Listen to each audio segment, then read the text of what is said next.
Salut tout le monde! Je reviens aujourd'hui avec une vidéo, totalement imprévue. En fait, la semaine dernière, je devais aussi vous parler d'un essai que j'ai trouvé brillant, qui est «Le coût de la virilité» de Lucile Pétavin, ce petit livre-là, dans laquelle, elle questionne la surreprésentation des hommes, comme auteurs d'infractions, de violences ou de comportements à risque. Et en fait, comme c'était ma première vidéo et que je sais que dès qu'on parle de ce genre de sujet, on se fait plutôt agresser, voilà, joyeusement sur les réseaux. J'avais pris un peu, des pincettes, en fait, pour aborder ce livre, en précisant d'abord que, bien sûr, elle ne parlait pas de tous les hommes. Voilà, le fameux not all men, qu'on entend à tout bout de champ, dès qu'on veut dénoncer le sexisme. Et pendant le montage, j'avais l'impression de me trahir moi-même en m'auto-censurant, comme ça, parce que, bah, déjà, on s'en fout des commentaires pénibles. Il y en aura, toujours quoi qu'il arrive. Dans la vie, je parle de tout ça très librement, mais surtout, c'est trop important, en fait, comme sujet pour ne pas en parler franchement. Et avec les actualités des dernières semaines, j'ai trouvé que c'était encore moins tolérable, de prendre autant de précautions. Et non seulement j'avais envie de m'exprimer sur ce qui se passe, mais je me suis dit que c'était aussi cohérent de dédier une vidéo à ce livre et d'en profiter pour donner mon avis, sur pourquoi le fameux Not All Men ou Pas tous les hommes pose un réel problème et que ça serait pas mal d'arrêter avec ça. Vraiment, ça serait bien. Avant de rentrer dans le vif du sujet, je tiens à vous prévenir que je vais parler de sujets lourds dans cette vidéo, donc à vous de voir si vous avez envie de poursuivre le visionnage ou pas. Ces dernières semaines, ont été d'une violence, inouïe à l'encontre des femmes. J'essaye parfois de me couper, des réseaux pour me protéger un peu de la violence du monde. Les livres sont d'une grande aide d'ailleurs pour ça. Mais là, j'ai pris toutes ces horreurs d'un coup et ça a été trop. Je crois que j'ai jamais ressenti, d'une façon aussi, aiguë le fait d'être, blessée profondément parce que pouvaient subir d'autres femmes. Vous savez, ce sentiment au-delà juste de cette empathie qu'on peut avoir pour, d'autres personnes qui souffrent, là, c'est vraiment un sentiment profond d'incompréhension et de sidération, de sentir vraiment qu'on vit dans un monde où, bah, on déteste les femmes, ou plutôt si on veut être précis dans les mots, hem, où les hommes, détestent les femmes. Depuis de nombreuses années, à chaque fois que je constate le sexisme ambiant, j'ai une petite voix, dans ma tête qui se pose une question qui est extrêmement naïve, hein, j'en ai bien conscience, et quand on voit la violence de ce qui se passe, ça paraît, tellement, ridicule. Mais, j'ai quand même cette question au fond qui me revient à chaque fois, qui est simplement: «Mais finalement, est-ce que les hommes aiment vraiment les femmes?» Et pour être tout à fait honnête, je crains que la réponse, soit non. Ces dernières semaines, on a vu ce que subissent les femmes, afghanes. Non seulement leur corps doit être entièrement dissimulé, mais elles n'ont, plus, même plus le droit en fait de faire entendre le son de leur voix. Juste, enfin, j'aimerais qu'on s'arrête sur ces images 2 secondes pour qu'on mesure un petit peu la violence de ce qui se passe parce que c'est la négation totale de leur, existence qui est à l'œuvre et j'ai vu que le taux de suicide explose chez les femmes afghanes, ce qui n'a malheureusement rien, d'étonnant. Ces dernières semaines, il y a eu aussi cette marathonienne ougandaise qui a été, brûlée vive par, son compagnon devant ses 2 filles et qui n'a pas, survécu. D'ailleurs, si on regarde de plus près certaines athlètes paralympiques, des JO, pour certaines, la cause de leur handicap, sont des tentatives de féminicide. Je pourrais aussi mentionner ce que subissent, les femmes en République démocratique du Congo, qui est tout aussi, insoutenable, mais en fait, on peut même pas, tout citer. Quand on voit toutes ces horreurs dans l'actualité, je me dis que si les hommes aimaient vraiment les femmes, mais au-delà de les aimer parce qu'en fait on s'en fout, en fait juste de les respecter, les considérer comme, des êtres humains à part entière, parce qu'en fait c'est juste ça qu'on demande, la situation ne serait pas comme elle est et surtout pas de cette ampleur. Là, il s'agit, de haine pure, d'une volonté, de soumettre, d'exploiter et de détruire les femmes. D'ailleurs, franchement, pour m'intéresser, un peu aux autres espèces animales, à part l'espèce humaine, j'en connais pas d'autres, où les mâles, tuent, les femelles de leur propre espèce. Alors il y en a peut-être, hein, mais j'avoue que j'en connais pas. Et là, évidemment, je cite des atrocités, mais même si on prend un sujet moins lourd, comme par exemple, les tâches ménagères, voilà, sujet banal du quotidien. Dans un couple hétérosexuel, si l'homme aime vraiment la femme avec qui il partage sa vie, s'il la respecte, s'il la considère comme son égale, pourquoi est-ce que dans la majeure partie des cas, il lui laisse le plus gros des tâches? Alors que lui-même sait très bien que c'est pas très réjouissant, parce qu'il est bien content de pas les faire lui-même. Alors, j'ai déjà entendu certains dire: «Ouais, bah, le ménage, c'est pas trop mon truc». Bah, j'ai un super scoop en fait. Le ménage en général, c'est le truc de personne. Hormis peut-être des gens maniaques, ça c'est un autre sujet. Et quand on voit toute cette violence, non seulement, on ne prend pas suffisamment en considération la véritable souffrance que ça cause aux femmes de subir toutes ces injustices, mais aussi, et je trouve qu'on en parle, beaucoup moins, ce que ça nous cause à nous, femmes, de voir d'autres femmes subir ça. Quand on veut partager ça, ces sentiments-là, à des hommes, le plus souvent, on se heurte soit à une indifférence, ou alors ça va juste être, un sujet de conversation comme un autre. Je sais plus quelle autrice, avait dit, «Pour eux, c'est un sujet de conversation, mais pour nous, c'est notre réalité», et je crois qu'elle a vraiment mis les mots sur, bah, sur ce qui est difficile, en fait. Et en plus de ça, quand on s'exprime, on nous rétorque que tous les hommes, ne sont pas comme ça, il faudrait quand même pas exagérer. Et moi, quand j'entends ça, je me demande sincèrement, à un moment, qu'est-ce qu'il faut de plus, en fait? Qu'est-ce qu'il faut de plus pour ne pas saisir qu'on veut parler d'un problème global et de quelque chose qui est systémique? Et que c'est pas parce qu'il y a quelques hommes qui font exception, parce que disons-le, ce sont des exceptions, en fait, qu'on va s'empêcher de parler de ce problème. En France, là, actuellement, il y a un procès qui traite de l'affaire dans laquelle Gisèle Pelicot, une femme donc, a été droguée à son insu par son mari, qui a publié une annonce dans laquelle il invitait des hommes à venir violer sa femme inconsciente. Cette femme, elle a été, violée pendant 10 ans par un peu plus de 90 hommes. En fait, c'est tellement atroce qu'on ne peut même pas se figurer une telle chose. Hem Et c'est des hommes qui viennent de tous milieux sociaux, des personnes qui sont bien intégrées dans la société, qui exercent toutes sortes de professions. C'est des pères de famille, des maris, des cousins, des amis, des collègues de travail. Ça peut être absolument n'importe qui. Ce sont des hommes lambda qui ont vu cette annonce, qui se sont rendus sur place en sachant ce qu'ils allaient faire.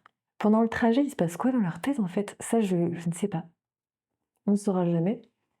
On peut imaginer que d'autres hommes encore ont vu cette annonce abominable, mais aucun, absolument aucun, n'a eu ne serait-ce que l'idée d'appeler la police. Bon, moi, voilà, cette absence d'empathie, je ne la comprends pas et je ne la comprendrai jamais. Et quand on parle de cette affaire, qui est pourtant voilà, très révélatrice pour montrer justement à quel point la culture du viol et les violences sexistes imprègnent toute notre société, on nous demande avant tout, surtout de préciser, pas tous les hommes. Moi, je me demande, est-ce qu'on pourrait arrêter d'être dans le déni en se cachant derrière des exceptions? Est-ce qu'il serait possible de faire preuve d'empathie et de se mettre à notre place 5 minutes? Comment on fait en tant que femme quand on sait pertinemment que les hommes qu'on côtoie dans notre quotidien, qu'on peut apprécier par ailleurs, peuvent, dans leur comportement, poser problème ou nuire à d'autres femmes et ce à différents degrés? Comment fait-on pour accorder sa confiance? Parce que on plaisante avec eux. Ça peut être des amis, des proches, des collègues. Une partie d'eux nous apprécie, voilà, on s'entend bien, on est potes, voilà, c'est super. Mais tôt ou tard, ils ont un regard, une parole, un geste, ou un comportement qui sera misogyne, infantilisant, condescendant, méprisant ou même déshumanisant à notre égard. Quel homme n'a pas fait ou ri à une blague sexiste ou n'a rien dit pour protester devant un comportement misogyne? Personnellement, j'ai la trentaine et je peux à peine compter, sur les doigts d'une seule main le nombre d'hommes que j'ai croisés ou qui sont dans mon entourage, qui traitent les femmes en égal en fait, vraiment en égal. Alors inutile de dire que c'est trop peu, c'est une minorité, trop infime pour qu'on prenne des précautions en disant: «Pas tous les hommes». Pour moi, le no tall man, il pose vraiment problème pour plusieurs raisons. Déjà parce qu'il ramène l'attention sur les hommes qui se pensent différents et empêche de se focaliser sur le vrai problème qui est systémique et donc d'avoir un débat de fond. Parce que quand on dénonce les violences sexistes, c'est pas dans une volonté de se victimiser ou d'être dans la haine des hommes. C'est parce qu'on veut montrer que ces violences et ces inégalités, elles existent pour que ça change. En fait, on veut avancer. Mais ça, c'est impossible s'il n'y a pas de débat. Ensuite, selon moi, c'est aussi une façon d'être complice quelque part. Les hommes, on le voit, ils ont tendance à se protéger entre eux. Si on ne prend que l'affaire Mazan, par exemple, le fait qu'aucun homme n'ait appelé la police en 10 ans est assez criant, sans parler des autres hommes qui ont participé à cette situation atroce d'une autre manière. Et là, j'ai une pensée particulière pour l'infirmier qui a fourni à Dominique Pellicot de quoi sédater sa femme. Je ne vais pas rentrer dans les détails scabreux, mais si vous suivez l'affaire de près, vous savez très très bien de quoi je veux parler. Et dire pas tous les hommes, c'est aussi une manière de masquer l'ampleur des violences sexistes et donc de protéger les hommes qui en sont les auteurs. Et enfin, je trouve que c'est aussi égoïste parce que quand une femme prend la parole pour dénoncer le sexisme ou les violences qu'elle subit, c'est pas spécialement quelque chose de facile en fait. Toutes les femmes n'en sont pas capables. Et si votre premier réflexe quand une femme ose s'exprimer, c'est de parler de vous, à mon avis, il serait peut-être intéressant de se poser des questions. Et en plus de ça, c'est encore montrer que les violences subies passent après le politiquement correct. Parce que on sait qu'il y a des exceptions. On sait que tous les hommes dans le monde ne sont pas comme ça. Mais c'est pas pour autant qu'il n'y a pas à questionner l'ampleur du problème. Et il me semble que la réaction la plus humble à avoir, selon moi, serait d'abord peut-être de se questionner soi-même sur son propre comportement et de faire preuve de solidarité avec les victimes. Parce que toutes les femmes subissent le sexisme, à un moment ou à un autre. Et on connaît presque toutes des femmes dans notre entourage qui ont subi des violences sexistes ou sexuelles, quand en tant que femme, on n'a pas subi soi-même. Mais bizarrement, on ne connaît presque jamais d'agresseurs. Alors, il y a beaucoup d'agressés, mais pas d'agresseurs. C'est quand même un peu bizarre, non? Et quand on regarde de près les chiffres, on peut se dire pas tous les hommes d'accord, mais que des hommes quand même. Et j'en viens donc au livre que je voulais vous présenter, qui je pense fera écho à ce que je viens de dire. Je voulais vous présenter Le coup de la virilité de Lucille Pétavin, que j'ai ici en poche. Alors, pendant ma lecture, j'ai commencé à mettre des petits post-it dès que je voyais des choses intéressantes et en fait j'ai vite arrêté parce que sinon j'allais clairement écouler mon stock. Alors, cet essai n'est pas du tout un livre à charge contre les hommes. Lucille Pétavin, elle y parle de virilité, ce qui est différent et ce qu'il ne faut pas confondre, et elle parle notamment des conséquences de la différence d'éducation entre les hommes et les femmes, qui repose majoritairement sur cette notion de virilité qui est encouragée chez les hommes. Alors, la virilité, c'est pas forcément quelque chose de négatif en soi, mais certains attributs qui y sont liés, comme la puissance ou la force par exemple, peuvent le devenir s'ils poussent les hommes à se comporter comme des dominants par rapport aux autres.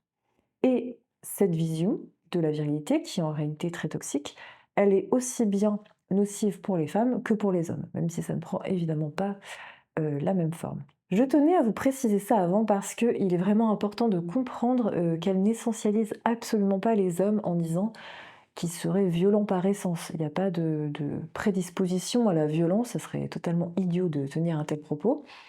Dans son livre, elle dresse un constat en prenant des chiffres qui sont très parlants et qu'elle a le mérite de questionner selon moi. Elle va recenser le pourcentage d'hommes mis en cause par catégorie d'infraction. Donc je vous les mets ici et puis, je vous lis ça en même temps, comme ça vous pouvez voir ça en même temps que je les lis. Donc par exemple, pour les homicides volontaires, c'est 86 d'hommes, pour les viols 99 coups et violences volontaires 84 violences sexuelles 97 violences au sein du couple 96. Bref, vous voyez qu'il y a une tendance, je vais pas tout lire. Le total de représentation des hommes parmi les personnes mises en cause dans une procédure judiciaire pour avoir commis ou tenté de commettre, une infraction pénale est de 83 et elle est presque de 100 en ce qui concerne les crimes sexuels. Donc face à ce constat, qui est plus qu'alarmant, elle se pose la question de pourquoi il y a une surreprésentation des hommes parmi les auteurs de violences et de comportements à risque. En se demandant aussi, qu'est-ce qui se passerait si les hommes se comportaient comme les femmes? Parce que les conséquences de cette violence touchent tout le monde, aussi bien les femmes que les hommes eux-mêmes. Et surtout, elle a un coût économique, et c'est ce qu'elle explore dans ce livre. Dans la première partie de ce livre, elle explique pourquoi il y a cette différence de comportement entre femmes et hommes, en expliquant comment va se mettre en place en fait cette acculturation des hommes à la violence et pourquoi c'est pas du tout le cas chez les femmes. Elle parle essentiellement de l'éducation et de la socialisation que l'on a dès le plus jeune âge et qui, par de petits mécanismes, transmettent ces valeurs virilistes par petites touches. Pour ma part, j'ai pas appris grand-chose dans cette première partie, hein, je vais être honnête avec vous. Et si comment vous vous intéressez déjà au féminisme, que vous avez déjà pas mal lu sur le sujet, je pense que c'est pas la partie où vous allez apprendre le plus, même si c'est très intéressant. Pour moi, tout l'intérêt du livre se trouve surtout dans sa deuxième partie qui est passionnante aussi parce que c'est là qu'elle analyse concrètement quel est le coût de cette virilité et donc elle estime à 95,2 milliards d'euros par an le coût de ces comportements virils sur notre économie en analysant, différents domaines. Donc ça va être par exemple, les frais de justice, de police, de santé, mais aussi, la prise en charge des victimes qui est aussi importante à prendre en compte. Pourquoi je vous recommande cet essai? Parce que déjà, je trouve très pertinent d'analyser notre société et les comportements que l'on voit autour de soi par ce prisme-là. Je vais prendre un exemple, tout bête. Je pense qu'on a tous entendu au moins une fois, cette phrase très cliché: «Femme au volant, mort au tournant», la fameuse, souvent, accompagnée d'un R gras, qui en plus d'être, une remarque, sexiste et complètement fausse, et ben, c'est intéressant de constater que c'est surtout l'inverse. Sur la route, les comportements à risque, que ce soit, des excès de vitesse, la conduite sous l'emprise de l'alcool ou de drogue, les morts sur la route, ce sont les hommes qui en sont responsables pour la grande majorité. D'ailleurs, j'ai vu, il y a quelques mois, une campagne de pub de la sécurité routière qui s'appelle «Conduisez comme une femme», qui montrait justement cette différence en rappelant les chiffres, comme par exemple le fait que 88 des jeunes conducteurs tués sont des hommes. Ce qui appuie, ce que je disais sur le fait que les hommes sont aussi des victimes de cette virilité toxique. Et pourtant, cette phrase sexiste, on l'entend toujours et on ne questionne jamais, les faits qui, eux, pourtant, sont réels.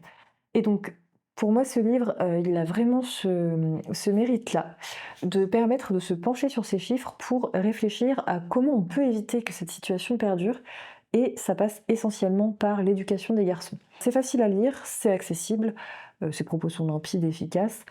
La biblio et ses sources sont très fournies. Je pense que ce livre est intéressant aussi bien pour les gens qui, comme moi, ont déjà un bagage féministe. Et si vous n'avez jamais lu d'essai de votre vie, je pense que ce livre est parfait pour tester. Parce que, voilà, c'est court. Ça se lit en quelques heures, vraiment. Et puis, et je vais terminer là-dessus, ce livre, pour moi, il est vraiment d'utilité publique. Moi, j'ai pas d'enfants et j'en veux pas, mais j'ai une grosse pensée pour les parents lisant parce que on a tous et toutes des comportements sexistes intériorisés dont on n'a pas forcément conscience. Et comme on a tous un impact sur les autres, sur notre entourage, je pense que ce livre peut être aussi très utile pour en prendre conscience et essayer d'éviter ces comportements. Donc, si ce sujet vous intrigue, qu'il vous énerve, ou que vous le trouvez intéressant, je vous invite vraiment à lire ce livre. En tout cas, en ce qui me concerne, je trouve qu'il est difficile d'avoir de l'espoir sur, une évolution positive des choses, en tout cas rapidement, ou même en ce qui concerne le procès Mazan, où certains espèrent qu'il fasse date. Franchement, je quand on voit les propos abjects, de certains dans les médias à ce sujet, ou même si on s'éloigne de la France, hein, et qu'on voit le backlash par exemple qu'il y a en Corée du Sud, que subissent les femmes là-bas ou même ailleurs, franchement j'ai beaucoup de doutes. J'espère vraiment, vraiment me tromper. Le backlash, pour ceux qui ne connaissent pas ce terme, c'est un concept qui a été théorisé par, Suzanne Faludi dans son essai du même nom et qui montre que quand il y a des avancées concernant le droit des femmes, juste après en général, il y a un retour, de bâton. Donc voilà, j'ai peu d'espoir, mais j'aimerais croire qu'on pourrait avancer, dans un climat, je sais pas, plus apaisé. Je sais que ça sert à rien, mais simplement, pour moi, la solution, ça passe vraiment par, l'écoute de l'autre, l'empathie, mais surtout la réflexion, en fait. Et en particulier, réfléchir et questionner nos propres comportements parce que qu'est-ce qui fait qu'on parle d'un problème qui est systémique? C'est notamment parce qu'on vit dans une société patriarcale et sexiste et que ce sexisme, on en est tous et toutes imprégnés, quoi qu'on en dise, et ce depuis notre enfance. Tous et toutes, les femmes aussi. Et c'est normal parce qu'on vit dans une société qui baigne là-dedans.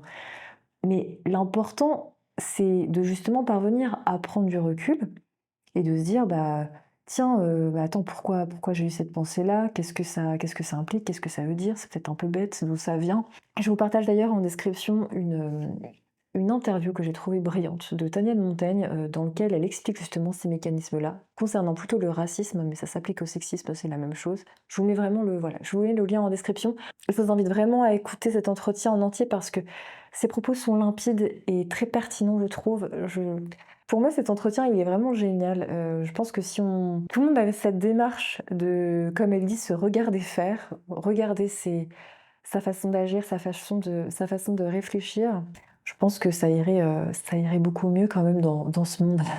Pour moi, si on fait vraiment ce travail, sur soi-même, voilà, on est dans la bonne voie parce que la bonne nouvelle, c'est que ce sexisme, on peut en sortir, c'est pas quelque chose d'irréversible. On peut changer, on peut s'améliorer, c'est ça qui est bien.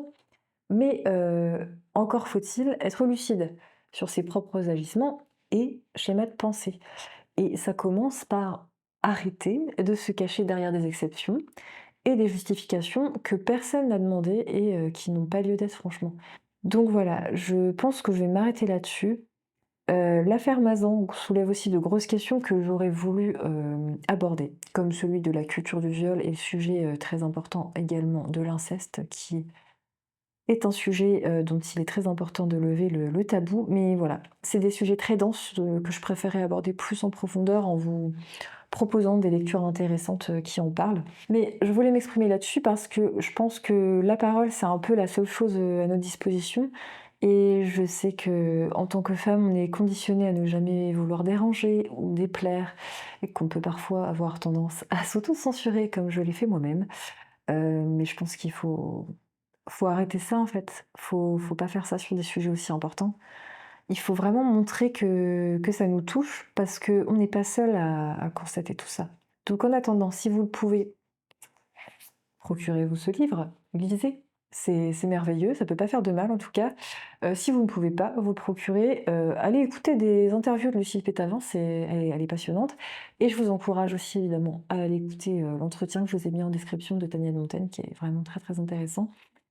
En attendant, je vous souhaite quand même une bonne journée et on se retrouve la semaine prochaine pour un premier bilan culturel qui sera beaucoup plus léger, promis. Salut.